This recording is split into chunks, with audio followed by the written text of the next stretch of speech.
perhatian. Di sini juga tergambarkan betapa banyak anak yang ingin menjadi baik kalau dapat perhatian orang tuanya.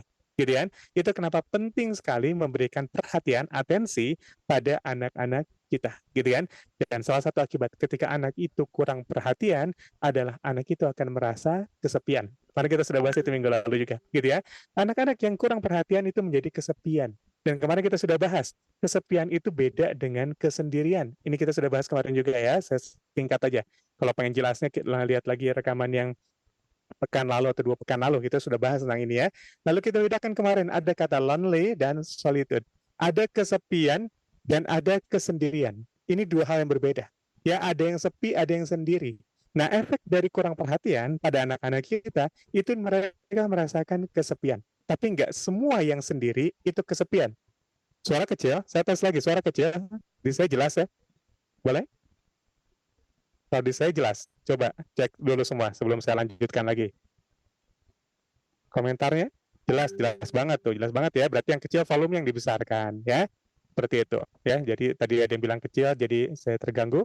Oke, baik sudah ya. Sudah jelas semua ya. Jelas banget. Oke. Kemarin kita sudah bahas ya. Jadi efek dari kurangnya perhatian adalah rasa kesepian. Maka anak-anak, kemarin sudah saya bahas juga, anak-anak yang kurang perhatian itu cenderung mencari perhatian di sekolahnya. Sedangkan anak-anak yang cukup perhatian itu belajar di sekolahnya. Gitu kan? Karena hakikatnya sebenarnya yang dicari anak-anak itu perhatian. Dan bahkan mereka baik atau tidak baik kadang-kadang ditentukan juga oleh perhatian orang tuanya. Ya bisa jadi tidak baiknya hari ini atau tidak solehnya kalau kita lihat di ayat yang tadi itu karena ada penghalang perhatian orang tuanya, mereka pengen singkirkan penghalang itu. Kadang-kadang penghalangnya namanya pekerjaan orang tua. Kadang-kadang ada waktunya orang tua.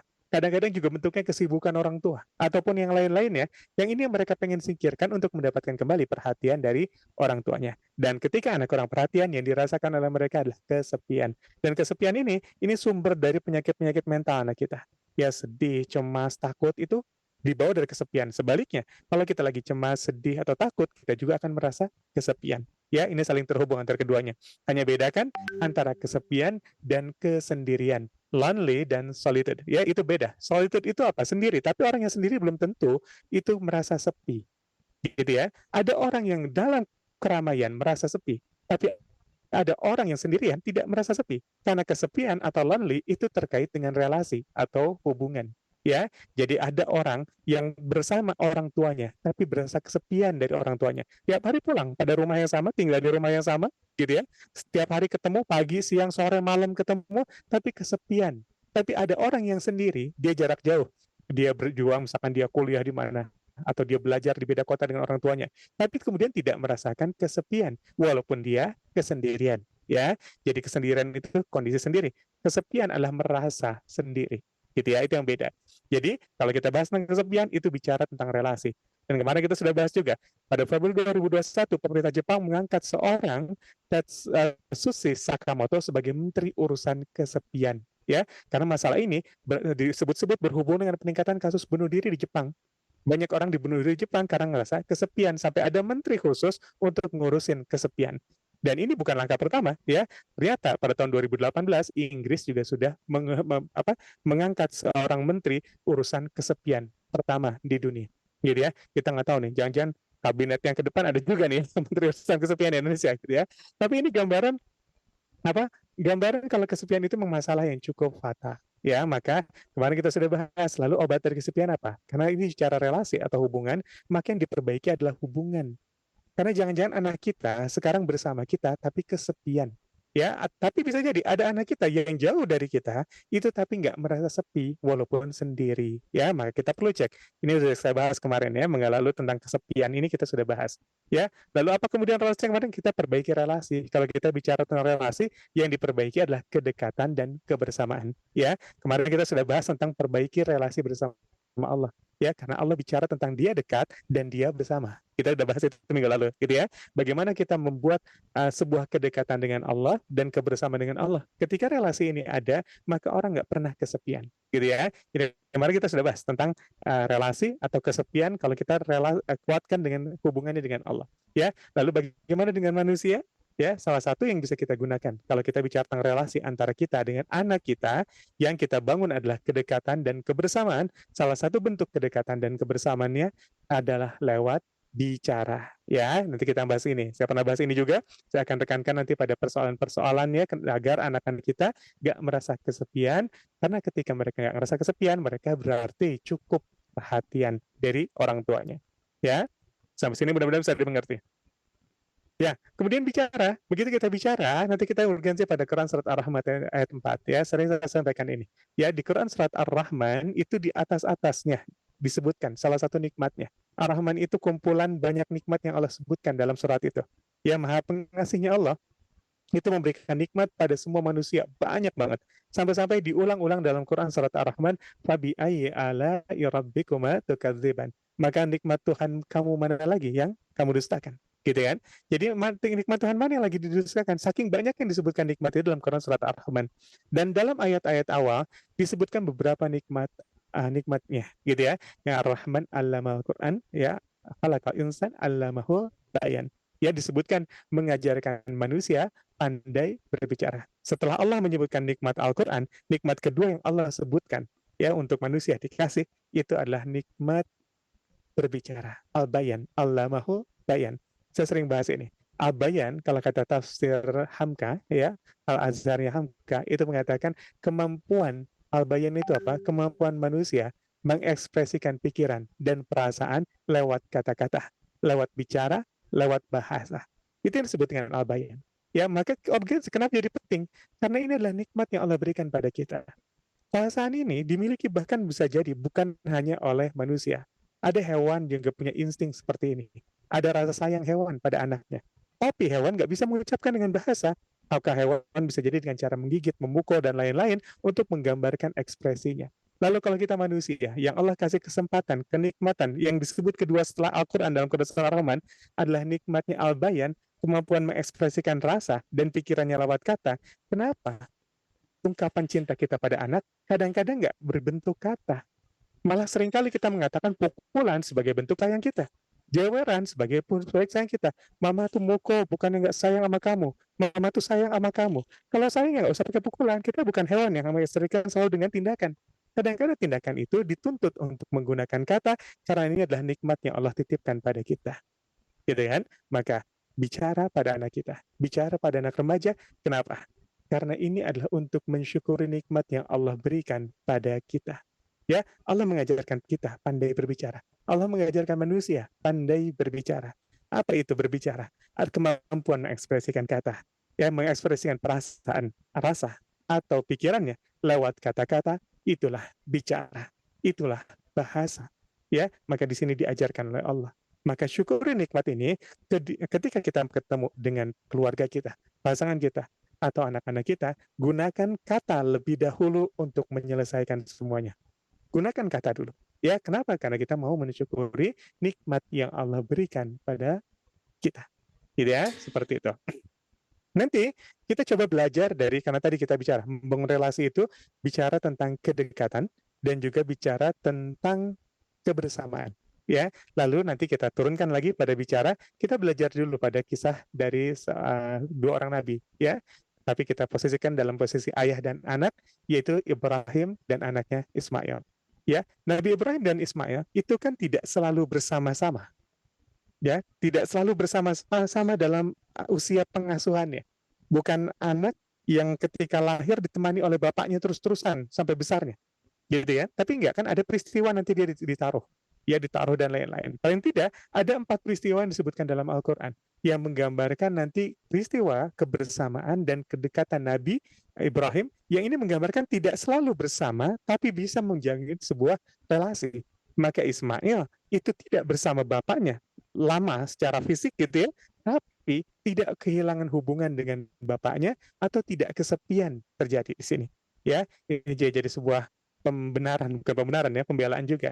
Kadang-kadang quantity time itu penting. Kita memang penting untuk menyediakan waktu bersama anak-anak kita. Tapi yang nggak kalah penting adalah kualitas dari kebersamaannya itu.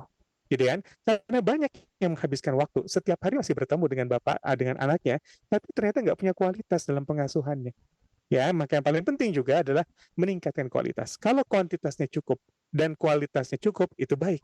Kalau nggak bisa bersama, karena misalkan tadi bapaknya kerja di luar kota, bapaknya sibuk baru pulang malam segala macam, maka waktu yang sedikit, waktu yang kecil, itu tingkatkan kualitasnya. Salah satunya lewat cara berbicara untuk membuat relasi. Ya, kita lihat dulu dalam Al-Quran berapa kisah yang menggambarkan hubungan Ibrahim dan Ismail. Ya, misalkan di Quran surat Ibrahim ayat 37. Ya Tuhan, sesungguhnya aku telah menempatkan sebagian keturunanku di lembah yang tidak mempunyai tanam-tanaman di dekat rumah Engkau, Baitullah, yang dihormati. Ya Tuhanku, yang demikian itu agar mereka melaksanakan salat, maka jadikanlah hati sebagai manusia cenderung kepada mereka, dan berilah mereka rezeki dan buah-buahan, mudah-mudahan mereka bersyukur. Ini doanya siapa? Doanya Nabi Ibrahim ketika meninggalkan Hajar dan Ismail. Jadi peristiwanya kan kita sama-sama hafal. Ya, jadi Ibrahim menikahi Hajar, yang itu kan hadiah. Hajar itu hadiah budak yang diberikan pada Ibrahim waktu itu ya, Nabi Ibrahim ketika ada raja yang mau menikahi Sarah. Ya, raja ini punya kebiasaan jelek nih. Dia kalau pengen nikahin perempuan, maka dia paksa. Kalau dia punya suami, dibunuh. Ya, supaya dia nikahin. Ya, sampai ketika kemudian dia Sarah, dia suka dengan Sarah, kemudian ditanya ini siapa? Maka dibilang ini saudaraku, gitu kan, saudara seiman. Karena yang seiman itu mereka hanya berdua, gitu ya.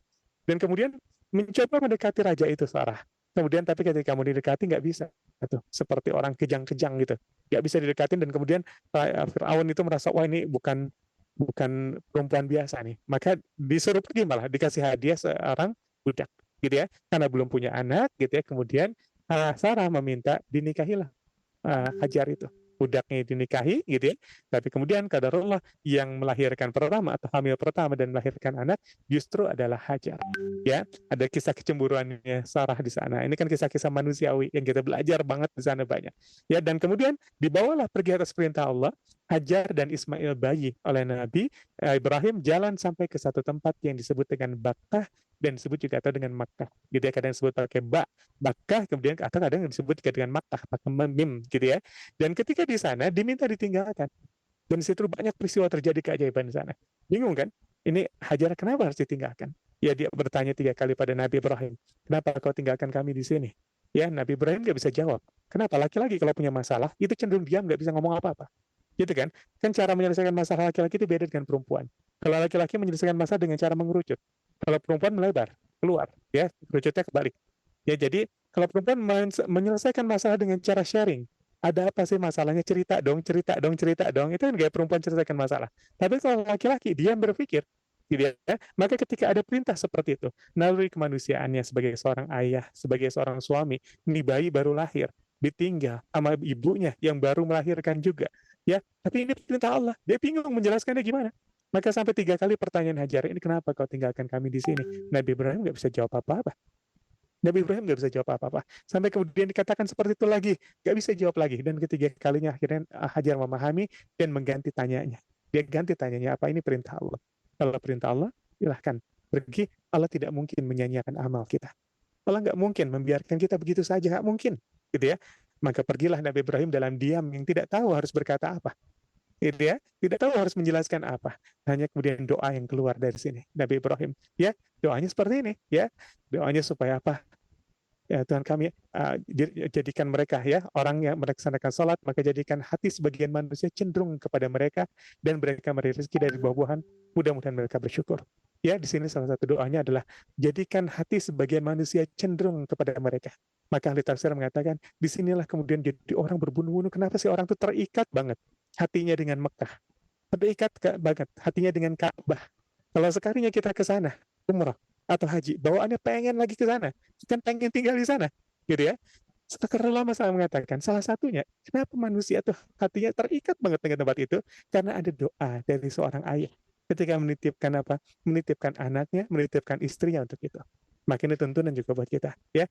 Doakan supaya anak-anak kita, bahkan begini, jadikan hati manusia itu terikat cenderung kepada siapa? Pada anak-anak kita. Maka bisa jadi kelak anak-anak kita banyak yang menyukai, banyak yang apa namanya, mengapresiasi, banyak yang membantu, banyak yang menolong, banyak yang menyayangi. Kenapa?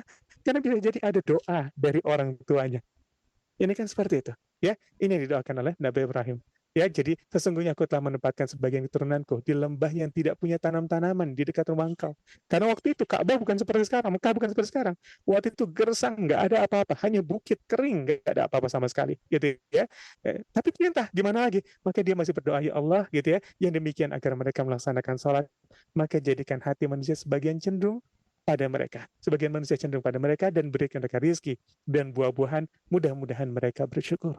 Ini bekal yang dititipin. Karena ini perintah Allah waktu itu. Nggak bisa penjelasan manusianya untuk dijelaskan oleh Nabi Ibrahim. Yang dia bisa lantunkan jadi doa. Ini gambaran juga. Ada saat-saat kita bertemu dengan urusan-urusan keluarga, urusan-urusan anak, urusan-urusan suami, urusan-urusan istri. Yang kemudian kita nggak tahu menjelaskannya itu bagaimana. Maka ungkapkan semuanya lewat doa harap-harap kita. Ya, kadang kita nggak tahu ini ngejelasinnya gimana karena ini perintah hanya untuk taat dan kadang-kadang perintah taat kan kayak begitu diminta taat tanpa tahu akibatnya apa. Inilah kenapa peristiwa-peristiwa taat itu menjadi menakjubkan karena ketika kita lakukan kita tuh nggak dijanjikan loh kalau kita taat kita dapat apa, kalau kita taat akan terjadi apa. Kadang kita nggak dijanjikan seperti itu, yang kita lakukan saja dan kita nggak tahu abis itu keajaibannya seperti apa. Itulah kenapa peristiwa, kejadian-kejadian ketaatan selalu mempesona hati-hati kita. Karena menakjubkan semua, gak keduga. Bahkan yang melakukannya juga gak ngeduga. Gitu ya. Karena ini jadi sebuah rahasia semuanya. Ini menariknya seperti itu. Ya, dan ini jadi gambaran juga tadi saya katakan. Ini penting untuk kemudian mendoakan bahkan anak-anak kita. Ya, agar hati sebagian manusia itu cenderung pada anak istri kita. Supaya kalau kita nggak ada, supaya kalau kita nanti sudah tidak mengasuhnya, supaya ketika nanti dia besar, ada yang menemani, ada yang mendatangi, ada yang mensilaturahmi, gitu ya, ada yang menyayangi, ada yang membantu saat dia kesulitan.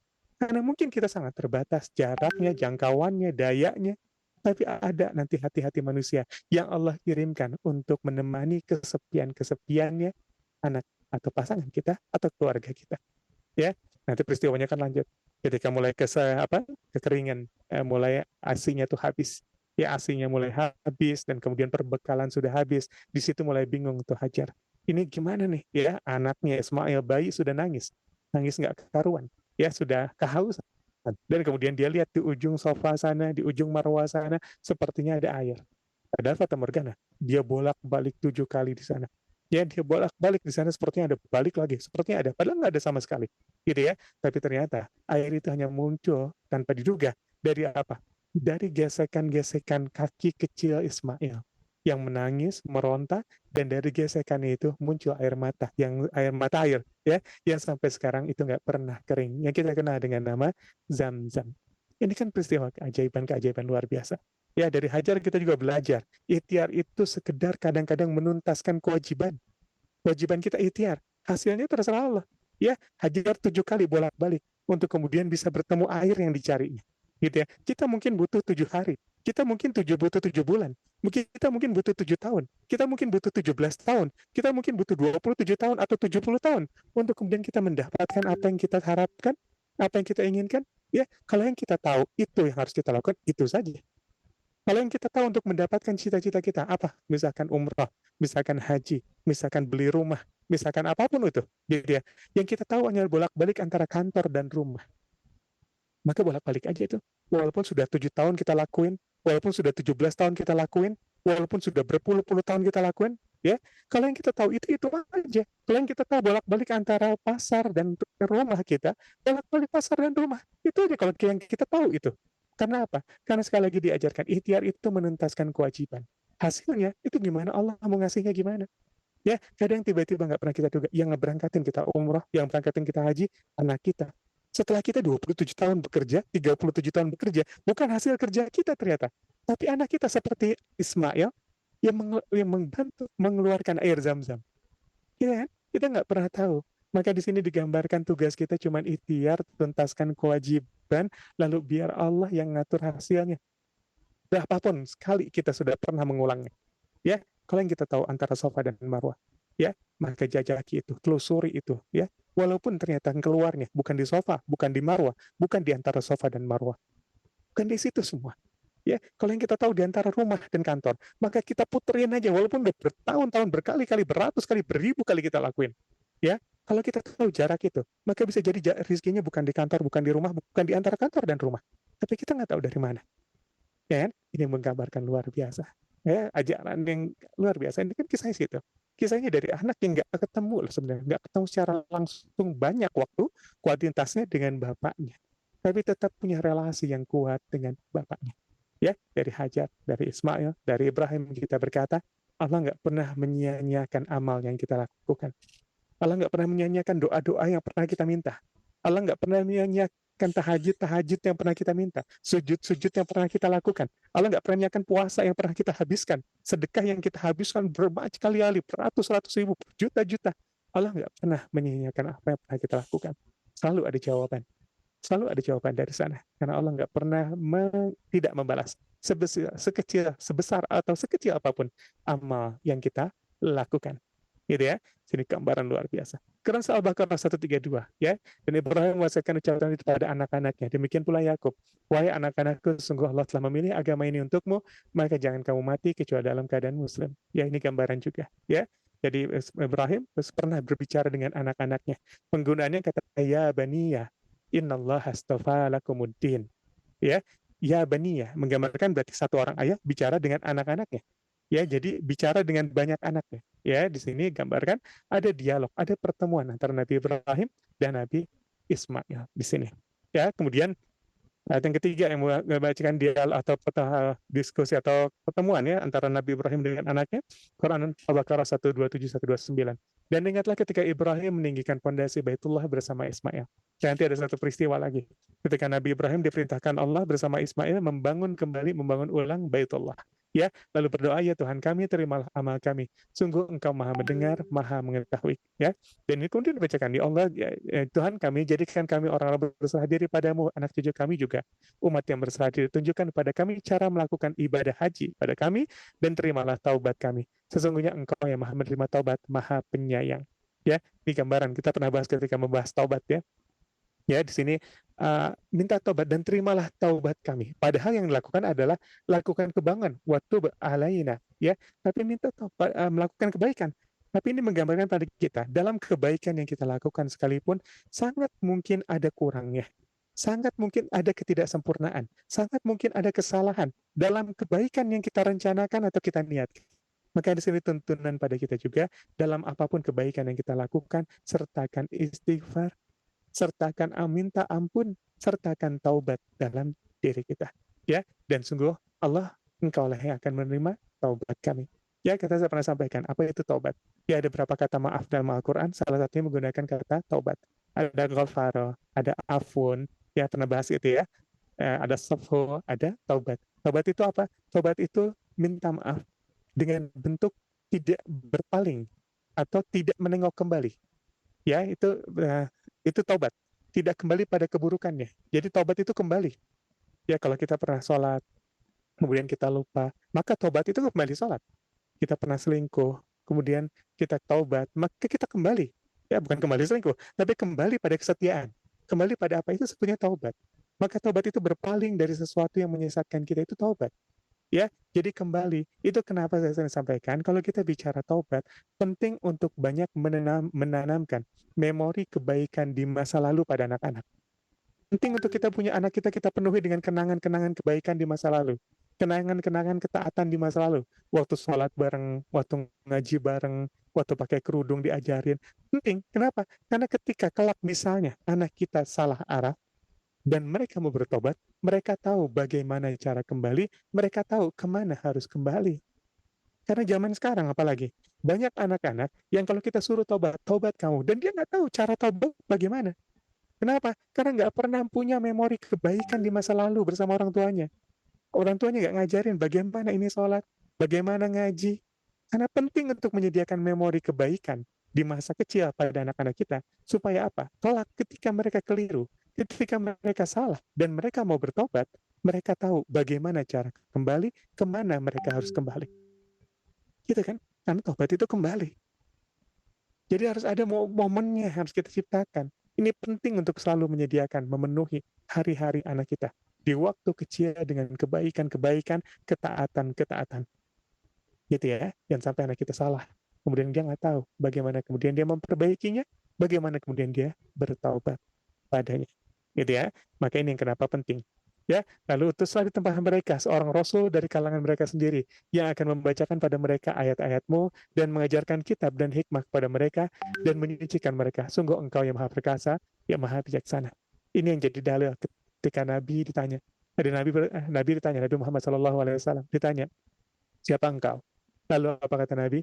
Aku adalah jawaban Allah dari doa kakekku, doa ayahku dulu, ayah buyutku, ya. Apa? Doa Ibrahim. Karena Nabi Ibrahim pernah berdoa, utuslah di tengah mereka seorang rasul dari kalangan mereka sendiri, ya. Maka aku adalah jawaban dari doa kakekku di zaman dulu. Ya, kan Nabi Muhammad itu turunan dari Nabi Ismail, ya. Dan nanti itu adalah doanya Nabi Ibrahim. Minta apa? Minta di tengah-tengah mereka nanti ada seseorang yang menjadi nabi di antara mereka, ya, yang menyuarakan kebaikan, ya, yang mengajak pada kebaikan, melaksanakan sholat dan lain-lain. Dan itu adalah Nabi Muhammad. Ini menggambarkan pada kita, doa itu jangan putus buat anak cucu kita. Karena kelak bisa jadi, ketika kita minta, nggak dikabulkan dalam generasi pertama, tapi bisa jadi generasi kedua, ketiga, atau keberapa, itu kita akan ketemu orang-orang yang mungkin ketika dia menjadi sesuatu yang bermanfaat, sesuatu yang baik, dia akan berkata, aku adalah jawaban dari kakek buyutku dulu. Ya, ini aku adalah jawaban Allah, jawaban doa Allah atas doa, atas permintaan kakek buyutku dulu. Kita nggak tahu sampainya apakah cucu kita atau cicit kita atau yang mana. Ini menggambarkan doa itu begitu panjang luar biasa. Ya, jangan pernah batasi doa oleh keterbatasan kita. Kita boleh terbatas oleh usia, kita boleh terbatas oleh ruang, waktu, dan lain-lain. Tapi doa itu tidak terbatas. Silahkan minta saja pada Allah. Ya, ini menggambarkan begitu efek doa itu dahsyat sampai ratusan tahun sebelumnya. Aku adalah jawaban doa dari Allah atas doa siapa? Doa kakek buyutku ratusan tahun sebelumnya. Itu kata Nabi. Gitu ya, bayangkan seperti itu. Yang terakhir, nanti kita ketemu As-Saffat 100-102. Ini secara khusus diskusi dua arah antara Nabi Ibrahim dan Nabi Ismail. Ya, ketika Nabi Ibrahim berdoa, Rabbi habli minas salihin. Ya Allah, anugerahkan padaku anak yang saleh. Kemudian apa? Dijawab oleh Allah, fabasyarnahu bighulamin halim. Akan kami kasih kabar gembira kepadanya dengan kelahiran seorang anak yang sangat sabar, anak yang lembut. Fabasyarnahu bigulamin halim. Yang ketika nanti gulamnya, gulam itu ketika usia mau baliknya, ya, ketika usia balik awal, itu sebenarnya gulam, ya, rambut kumis tipis sudah mulai muncul, biasanya itu sebenarnya gulam, gitu ya. Fabasyarnahu bigulamin halim. Ketika gulamnya, usianya itu usia gulamnya, dia itu lembut, gitu ya, dia itu lembut, dia itu sabar, ya. Maka ketika anak itu sampai falamma balagha ma'ahu sa'ya, ya, ketika usia anak itu sampai pada balagha ma'ahu sa'ya. Balagha ma'ahu sa'ya ini kalau Ibnu Katsir bilang 12-13 tahun. Usia remaja anak-anak sekarang kalau dibilang remaja gitu ya. Ada yang mengatakan 10 sampai 15 tahun ya, misalkan Hamka gitu ya. Ada yang mengatakan 10 sampai 17. Ya sekitaran anak-anak usia kita lah, anak-anak usia kita sekarang gitu ya. Falamma balagha ma'ahu sa'ya. Qala ya bunayya.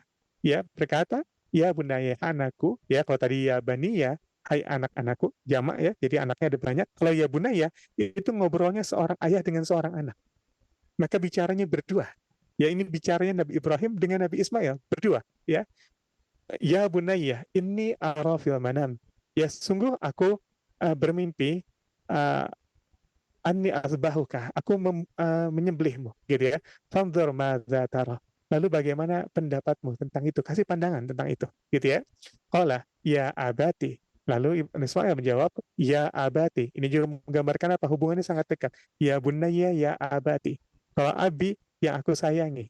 Ya, biasanya abuya itu untuk tentang sesuatu yang kita hormati. Abi itu kita hormati. Buya itu lebih ke arah yang kita sayangi. Kalau digabungkan yang dihormati dan disayangi, ya abati, gitu ya. Ya abatif al-matu'mar. Maka lakukan apa yang Allah perintahkan padamu. Padahal di sini konteksnya bapaknya itu cuma bertanya tentang mimpinya. Aku mimpi menyembelihmu, gitu ya. Bagaimana pendapatmu? Nggak dikatakan oleh Nabi Ibrahim kalau dia diperintahkan untuk menyembelihnya. Tapi Nabi Ismail begitu peka dan kemudian berkata, lakukan apa yang Allah perintahkan padamu. Satu jadi ini, insya Allah minas sabirin. Ya, kau akan temukan aku termasuk orang-orang yang sabar, insya Allah.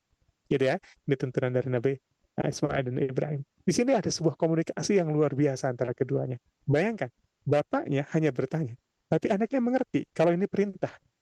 Ini kan peka banget nih anak. Ya, peka banget nih anak. Bapaknya hanya bertanya, tapi dipengerti sebagai perintah. Maka itu saya katakan, saya sering katakan, kalau kita bicara tentang anak-anak yang sudah balik, kata perintahnya itu bisa jadi sedikit dikurangi. Tapi yang kemudian dilakukan adalah latih tanggung jawabnya dengan bentuk banyak kata pertanyaan pada dirinya. Kalau misalkan 7 sampai 10 tahun kita bilang, nah sholat zuhur, sholat maghrib, sholat isya, saya sering sarankan, kalau anak-anak sudah balik, ganti pertanyaan, ganti perintah itu dengan pertanyaan. Intinya masih perintah, tapi pertanyaan. Gitu ya, seperti, nak, udah subuh belum? Nak, udah zuhur belum? Nak, udah maghrib belum? Gitu ya, bentuknya tanya, gitu ya. Tapi tanya itu sebenarnya perintah, gitu kan? Dan sebenarnya pertanyaan itu bentuknya perintah. Maka kita bisa mengukur kedewasaannya, kematangan akilnya, dari mengerti nggak pertanyaan ini artinya perintah. Gitu ya. Tapi bentuknya pertanyaan. Kenapa bentuknya pertanyaan? Karena mereka ada dalam fase tanggung jawab nanti. Belajar bertanggung jawab. Dan kalau kita pernah saya bahas ya, kalau kita belajar tanggung jawab, itu kata mas'ul. Mas'ul itu apa? Kemampuan bersiap, kemampuan untuk ditanya atas sesuatu yang memang dipertanggungkan pada dirinya. Atau dijadi kewajiban dia. Itu mas'ul, tanggung jawab itu begitu, siap untuk dipertanyakan, gitu ya. Maka setiap kamu adalah pemimpin, setiap kamu ditanya mas'ulun, setiap akan ditanya tentang apa yang akan dipimpinnya, atau ditanggung jawabkan, dibebankan pada dirinya, gitu ya. Kalau dalam bahasa Inggris saya sering mengatakan responsibility, respon itu jawab, ability kemampuan untuk menjawab. Maka salah satu cara ngelatih anak-anak skill balik kita tanggung jawab itu dengan bentuknya bisa jadi bukan lagi banyak perintah, tapi evaluatif, tapi pertanyaan. Karena pertanyaan adalah cara mengevaluasi. Ya, maka nanti 10 tahun hukum kalau mereka tidak sholat. 7 tahun perintahkan mereka sholat. 10 tahun udah evaluasi, bukan lagi perintah banyak, tapi evaluasi. Hakikatnya kan evaluasi itu bagian dari perintah juga, gitu kan? Dan evaluasi dilakukan dalam bentuk apa? Dalam bentuk pertanyaan. Zaman kita kecil dulu, ada yang disebut dengan evaluasi belajar. Dan kita menjawab pertanyaan kan? Karena cara untuk mengevaluasi adalah menjawab pertanyaan. Ya, bentuk evaluasi adalah pertanyaan. Maka kalau sekarang usia 10 tahun, 12 tahun, 13 tahun, kita mau belajar, perintahnya adalah untuk mengevaluasi ibadah anak-anak kita, maka siapkanlah bentuknya pertanyaan. Maka lihat yang terjadi di sini. Bertanya, tapi mengerti kalau ini perintah. Gitu kan? Ini yang harus kita pahami. Ini luar biasa relasi yang terjadi. Anak nggak terus-terusan bersama bapaknya, ya. Nabi Ibrahim dan Ismail itu nggak terus-terusan dari kecil sampai besar nggak, gitu ya. Tapi kan hanya dalam momen-momen tertentu saja, ya. Tapi hubungan ada di sana, nggak ngerasa kesepian, dan ini salah satunya terbentuk lewat komunikasi yang terbentuk sangat baik antara mereka, gitu ya. Kita lihat polanya. Kalau kita lihat, kita turunkan, kalau dalam teori komunikasi, kuncinya ada dua. Yang pertama ada kredibilitas, yang kedua adalah kesamaan. Ada kredibilitas dan kesamaan. Ya, kita klik dulu. Apa itu kredibilitas? Kredibilitas adalah, kalau kata Kofi, adalah melakukan apa yang kamu katakan. Sedangkan jujur adalah mengatakan apa yang kamu lakukan. Ya, jadi harus dibangun supaya ternyata kita waktu bicara sama anak-anak kita itu mudah banget untuk diturutin sama anak-anak kita. Ya, waktu kita bicara, anak nurut. Kita bahkan bertanya, dianggap sebagai sebuah perintah. Kita cuma bilang, nah udah maghrib belum? Dia tahu, dia segera wudhu, ambil wudhu. Berarti ini perintah sholat. Gitu ya, bentuknya tanya, tapi dia paham perintah. Poin pertamanya adalah harus punya kredibilitas. Kredibilitas itu apa? Melakukan apa yang kamu katakan. Kalau kita nyuruh ngaji, kita juga ngaji. Kalau kita nyuruh sholat, kitanya nggak absen sholat. Kalau kita suruh pakai kerudung, ya kita pakai kerudung, gitu loh. Ya, itu kredibilitas. Kredibilitas itu melakukan apa yang kita katakan. Sedangkan jujur, kata Kofi, adalah mengatakan apa yang kamu lakukan. Ya, kamu lakukan apa? Ini, itu jujur. Ya, tapi kamu ngomong berikutnya apa yang kamu lakukan, itulah kredibilitasmu. Ya, kalau kata Alexis Stein, kredibilitas sumber terdiri dari dua unsur, yaitu keahlian dan kepercayaan. Gimana kemudian kita bisa dianggap kredibel oleh anak kita hingga dia bisa gampang untuk nurut walaupun bentuknya pertanyaan, unsurnya dua, keahlian dan kepercayaan. Ya, keahlian diukur dengan sejauh mana komunikan atau kita orang tua dia menganggap anak kita menganggap orang tua itu mengetahui jawaban yang benar. Sedang kepercayaan dioperasionalkan sebagai persepsi komunikat bahwa komunikator tidak memihak dalam penyampaian pesan. Ya, turunkan dulu biar cepat ya. Nah, inilah kemudian sungguh Ibrahim adalah seorang imam yang dapat dijadikan teladan. Inna Ibrahim kana ummah. Ya, bahkan satu Ibrahim dianggap sebagai satu umat. Ya, dijadikan teladan, patuh pada Allah dan hanif dan bukan termasuk orang yang bersekutu dengan Allah. Maka disinilah kita ketemu konsep. Ya, kalau ternyata apa itu disebut dengan keahlian dan kepercayaan terbangun kredibilitas ketika ternyata kita mampu menjadi teladan bagi anak-anak kita. Itu yang akan membuat kita kredibel. itu akan membuat kita dipercaya oleh anak-anak kita. Perkataannya dipercaya. Kenapa? Bapakku kredibel, bapakku ahli tentang itu, bapakku mengerti tentang itu. Ya, pas bapaknya, ibunya ngomongin sholat, dia tahu. Bapak dan ibunya kalau ngomongin kredibel. Bapak dan ibuku tahu tentang masalah hidup, tahu tentang sholat. Gitu ya. Disitulah kita menjadi teladan bagi anak-anak kita. Ya, yang kedua, tadi bangun kredibilitas. Pertama, kredibilitas itu apa? Bangun posisi kita menjadi teladan. Kita terus nyontohin. Maka bagi anak, kebaikan, apalagi anak-anak di bawah 7 tahun ya, kebaikan itu tentang apa yang kita lakukan. Itu kebaikan. Buat anak-anak 7 tahun ke bawah, anak hanya bicara tentang kebaikan itu apa yang kita lakukan. Maka kalau kita bilang sholat itu baik, anak akan lihat kita sholat apa enggak. Gitu ya. Kalau kita yang malas-malasan sholat, berat dalam sholat, anak menangkapnya itu bukan kebaikan. Sederhananya begitu. Baik adalah apa yang dilakukan oleh orang tua. Sedangkan keburukan apa yang ditinggalkan oleh orang tuanya. Anak-anak 7 tahun ke bawah akan berpikir sesederhana itu tentang kebaikan. Gitu ya. Lalu yang kedua, kalau kita sudah bangun kredibilitas, teladan pada diri kita, yang kita harus bangun adalah kesamaan. Bangun banyak titik sama antara kita dengan anak-anak kita. Ya, kita turunkan dua. Kesamaan itu dalam apa? Dalam frame of reference. Kerangka acuan berpikir. Yang kedua, tentang field of experience atau pengalaman kita bersama-sama. Ya, frame of reference apa? Tentang kita samakan tentang inilah hidup, inilah sabar, inilah menjalani ini samakan antara orang tua dan anak. Karena ini akan lebih mudah untuk kemudian saling memahami. Maka kalau ditanya, aku bermimpi menyembelihmu, bagaimana pendapatmu? Langsung ngerti ini adalah perintah Allah. Karena nggak mungkin bapaknya mau nyembelih beneran anaknya kalau bukan perintah Allah. Kenapa? Sama referensinya, rujukannya sama, ya cara berpikirnya sama, cara merasanya sama, maka lebih mudah terjadi komunikasi ketika memiliki banyak kesamaan. Kita turunkan Ibrahim dan Ismail. Apa dua kesamaan yang ada dalam Al-Quran? Lihat, Quran As-Saffat 100 tadi. 101. Fabasyarnahu bigulamin halim. Dan nanti kami kasih kabar gembira, anak yang nanti ketika gulamnya kau temukan, dia tuh halim banget. Lihat Quran 175. Inna Ibrahim la halimun awahum mudib. Ibrahim sungguh penyantun, lembut hati dan suka kembali pada Allah. Halim. Hanya ada dua manusia dalam Al-Quran yang disebut dengan orang yang halim. Satu, Ismail. Dua, bapaknya, Ibrahim. Sama-sama lembut. Maka dari dua hati yang sama-sama lembut, mudah terjalin komunikasi. Bapaknya bangun Ka'bah, anaknya ikut bangun. Ya, bapaknya diperintahkan nyembelih dirinya hanya lewat mimpi, diucapkan lewat pertanyaan, diikuti oleh anaknya. Dipahami sebagai perintah. Kenapa? Karakternya sama. Lembut dua-duanya. Ini yang saya suka. Kesamaan frame of reference. Kenapa ada cerita seperti ini? Ada cerita pertanyaan dimengerti sebagai sebuah perintah. Ada cerita-cerita hebat seperti ini, komunikasi seperti ini, karena sama frame of reference-nya, kerangka acuannya, kerangka kelembutan, kerangka semuanya sama. Maka penting untuk menyamakan ini. Ya, maka sama. Kenapa kadang-kadang kesel? Pengen nyuruh anak pakai kerudung, nggak paham-paham. Pengen nyuruh anak supaya hijrah, jadi benar nggak paham-paham. Kenapa? Karena bisa jadi referensinya beda dengan kita. Referensi belajarnya, referensi agamanya, referensi pemahaman hidupnya beda. Dan ini seringkali bikin kita beda pendapat sama anak-anak kita. Karena cara mandangnya beda, cara merasanya beda.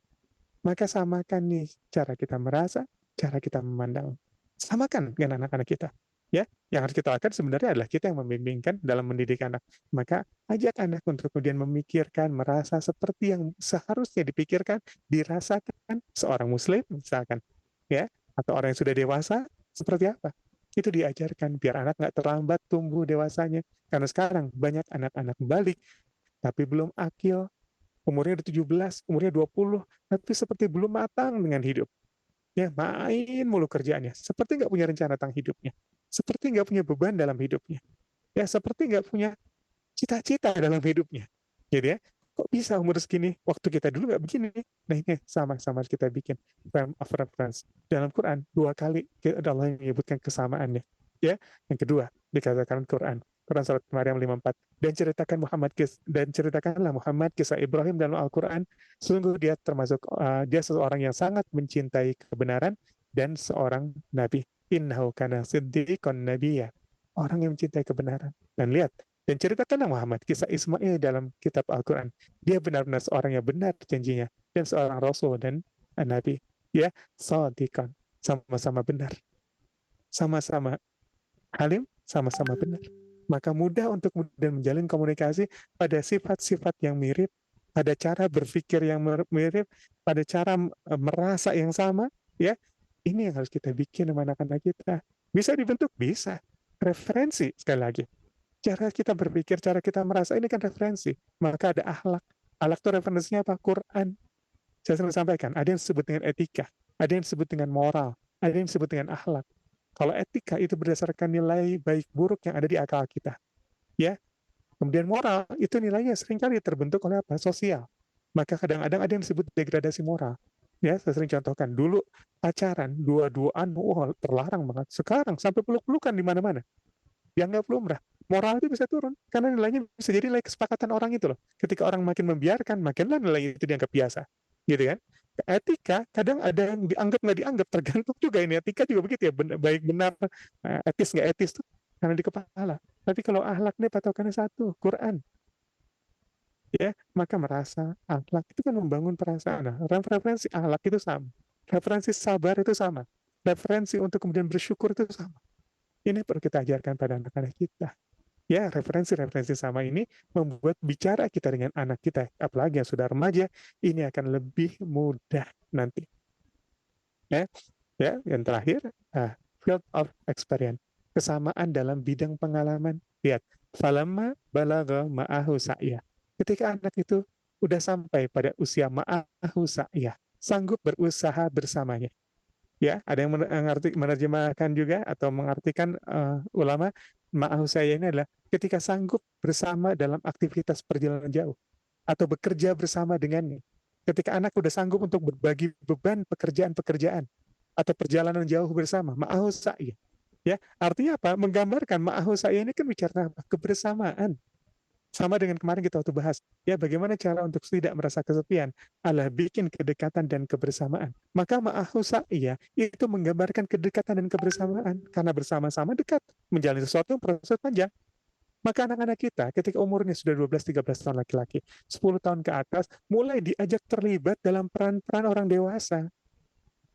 Mulai diajak terlibat. Jangan biarkan dia terus jadi anak-anak, nggak ngerti dunia orang dewasa. Ya, maka Nabi 12 tahun diajak untuk berdagang. Maka Ismail 12 tahun diajak jalan bahu bersama dan kemudian terjadi percakapan-percakapan ini. Ya, sediakan waktu untuk anak kita yang begitu jarang apalagi gitu ya, dengan berkualitas pada usia-usia remajanya, dengan ayo melakukan hal bersama. Ya, misalkan kalau anak kita pesantren atau sudah besar atau kuliah, libur-liburnya kan udah mulai jarang. Ketika waktu libur, seminggu, 2 minggu, libatkan dalam proses ma'ahu sa'ya. Ya, misalkan bapaknya punya pekerjaan, libatkan dalam pekerjaannya. Misalnya apa? Saya sering contohkan, ada pekerjaan bapaknya harus di-print. Tolong anaknya yang bantu nge-print, anaknya yang bantu ngerapiin data di komputer, di apa ketik-ketiknya misalkan gitu ya. Atau misalkan dalam pekerjaan yang lain, misalkan ngecat rumah. Ya, bantu ngecat rumah dalam tapi ada pekerjaan yang dilakukan yang itu adalah pekerjaan orang dewasa. Yang mereka harus melakukannya walaupun masih pelan-pelan. Iya tuh lari, tapi larinya masih pelan-pelan. Ya, sa'i kan ada ya, larinya nggak kencang gitu ya.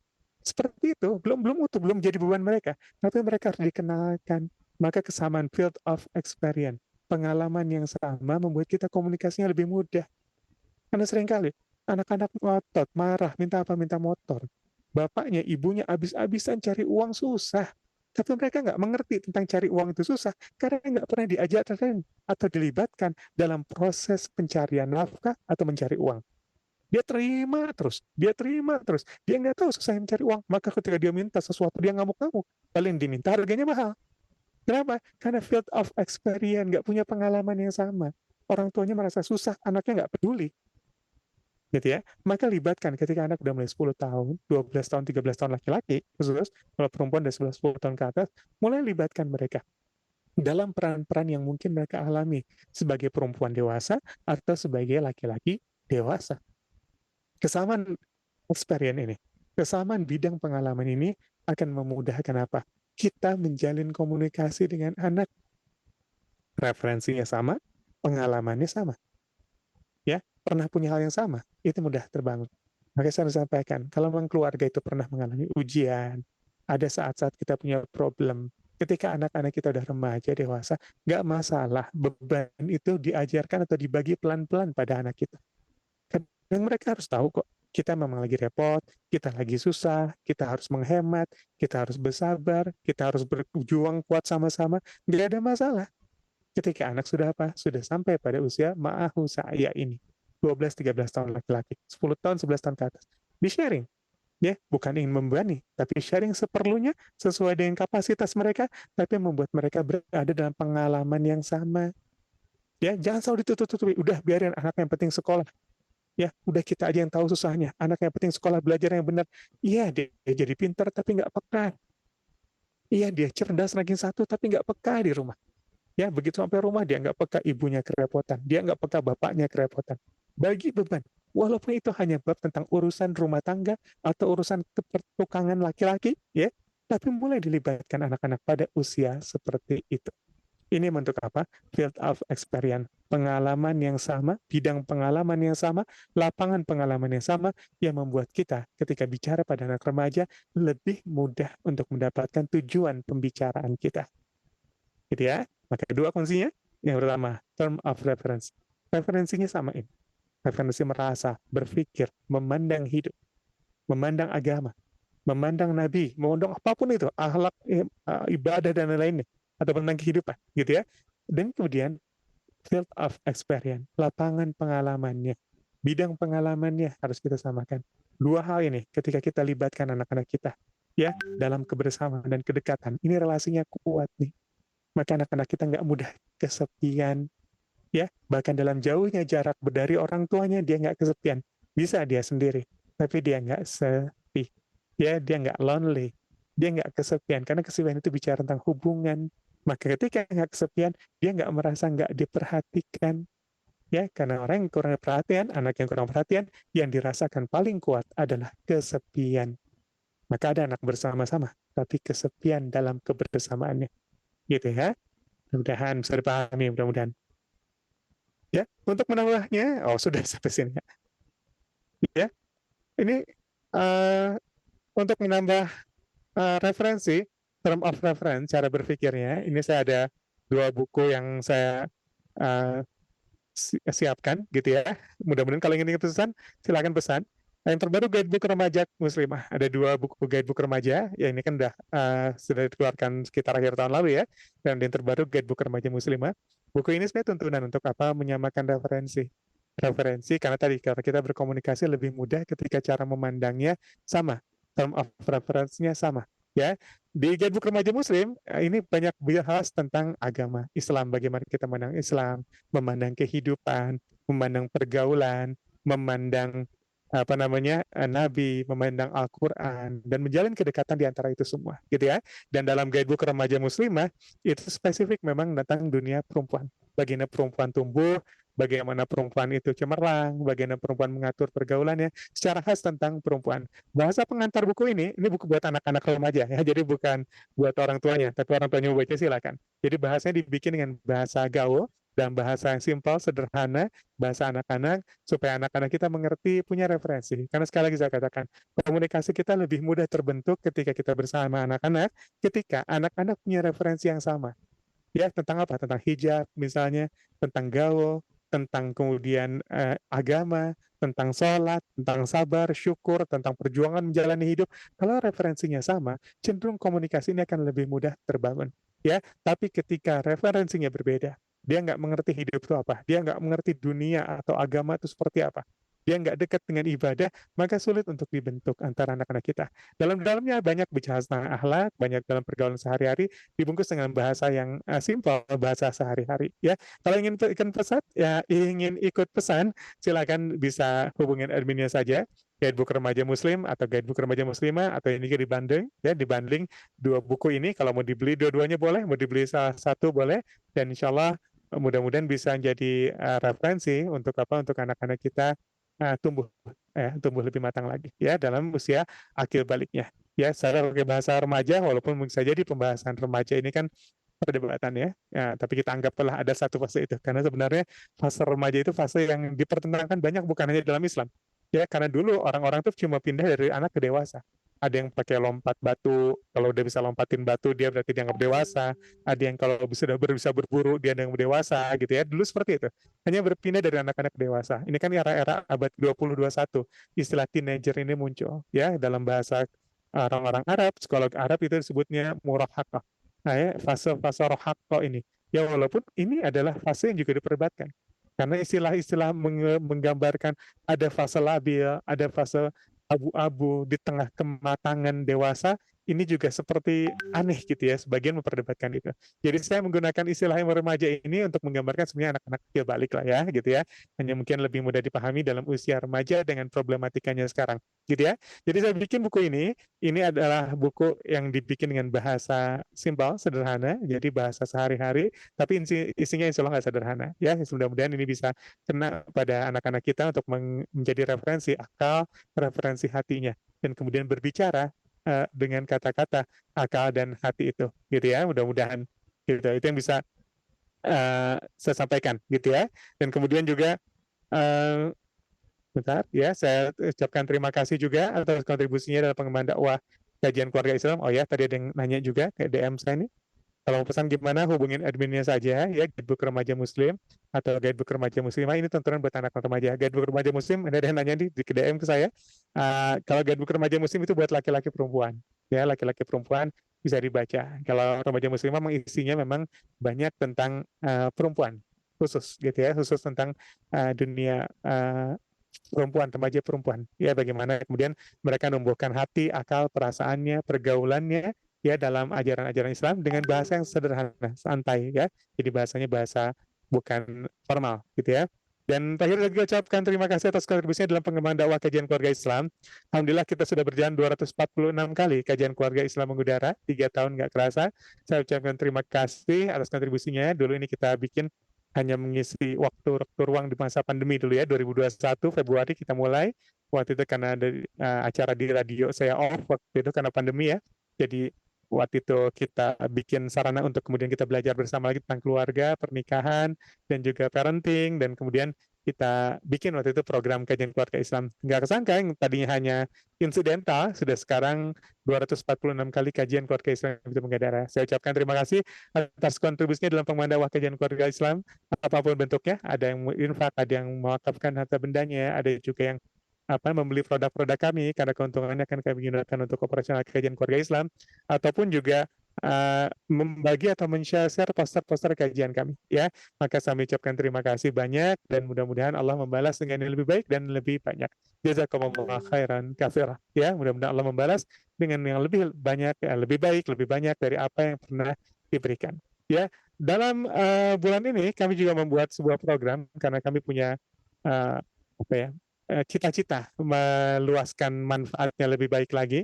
Alhamdulillah kita membuka dari kanal ya, kita membuat sebuah program wakaf untuk pengadaan karena alat-alat yang kita gunakan memang masih seadanya dan milik tim-tim kajian keluarga Islam ya, masih bukan milik kajian keluarga Islam. Kita masih peralatan support dari orang-orang yang berperan menyelenggarakan kajian keluarga Islam ini, dan memang sudah banyak mengalami kerusakan karena diforsir dalam 3 tahun ini. Kita hampir setiap pekan 3 kali, dan maka tadi kendala kita temukan di awal ya, memang sudah banyak kerusakan. Kita sedang mengadakan sebuah program untuk mengudara terus gitu ya, dengan peralatan yang lebih baik agar pelayanan pada jamaah dakwah kajian keluarga Islam ini bisa bermanfaat terus. Kajian keluarga Islam ini gratis ya, bisa dinikmati siapa saja, kapan saja, ikut silakan gitu ya, silakan ajak banyak orang, teman, saudara, keluarga, nggak ada biaya sama sekali untuk ikut kajian keluarga Islam ini ya. Jadi memang kita swadaya dari kita untuk kita, dan kita sedang mengajak gitu ya Bapak Ibu semua untuk kemudian ikut berpartisipasi